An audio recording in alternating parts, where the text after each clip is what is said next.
আসসালামু আলাইকুম। বাকেরগঞ্জ থানা আলাস আবুল হোসেন খান সাহেব এবং প্রশাসনের দৃষ্টি আকর্ষণ করছি যে আমাদের দুর্গাবাসা ইউনিয়নের ৩ নং ওয়ার্ড জিরাইল, ২ নং ওয়ার্ড জিরাইল, ১ নং ওয়ার্ড ফাটকাঠি, ৩টে ওয়ার্ডই নদীতে ভাঙতেছে। অথচ আমাদের দক্ষিণ পাড় ভাঙ্গে উত্তর পাড় চর পড়ে, কিন্তু এই উত্তর পাড়ের কিছু চরগুলারে কাইটা রাতের অন্ধকারে কিছু অসাধু ব্যবসায়ীরা টাকা পয়সার হাজার হাজার কোটি টাকার মালিক হচ্ছে। অথচ এইদিকে এই যে ৩ নং ওয়ার্ডের সাধারণ জনগণ, সাধারণ মানুষ নদী ভাঙ্গুলির কারণে হাহাকার করতেছে, এটার প্রতি তাদের কোনো দরদ নাই।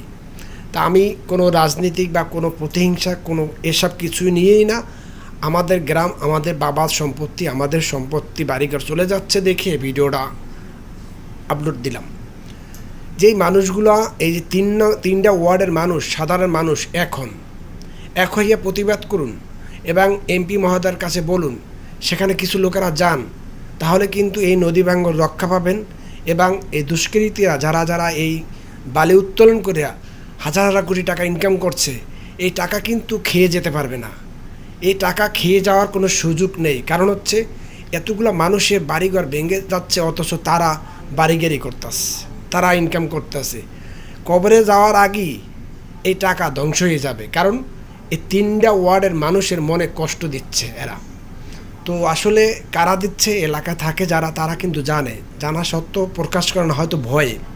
আর এলাকায় বর্তমানে প্রচুর চুরি সৃষ্টি হয়েছে, প্রায় বাড়ি চুরি হচ্ছে, এইটা যাচ্ছে ওটা যাচ্ছে, যেগুলো আগে কোনো দিন কালে ছিল না।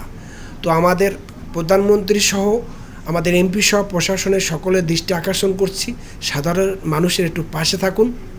কারণ হচ্ছে এই সরকার হচ্ছে জনগণের সরকার। তো আপনাদের কাছে এতটুকু আশা করে একটু শান্তি চাই দেশের মানুষ।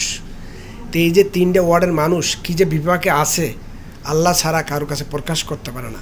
তো সবাই সহযোগিতা কামনা করছি। সবাই এখন আমাদের এমপি মহোদয় খুব ভালো মানুষ, তার কাছে বলুন, প্রশাসনের কাছে বলুন, কারণ বর্তমানে প্রশাসনও খুব ভালো। তো সবাই একাত্র হয়ে একটু যান, তাহলে এই রাতের অন্ধকারে একদিক দিয়ে যে বালি কাটতেছে, নিচ দিয়ে বালি কেটে লয়ে গেলে উপর দিয়ে যদি আমরা এই সিমেন্টের বস্তা ফালাই, কোনো লাভ হবে? কোনো লাভ হবে না। ভিডিওটা অনেক বড় করছি, সবাই ভিডিওটা দেখবেন এবং গ্রুপ শেয়ার করবেন। ভালো থাকবেন, সুস্থ থাকবেন। আল্লাহ হাফেজ, আসসালামু আলাইকুম।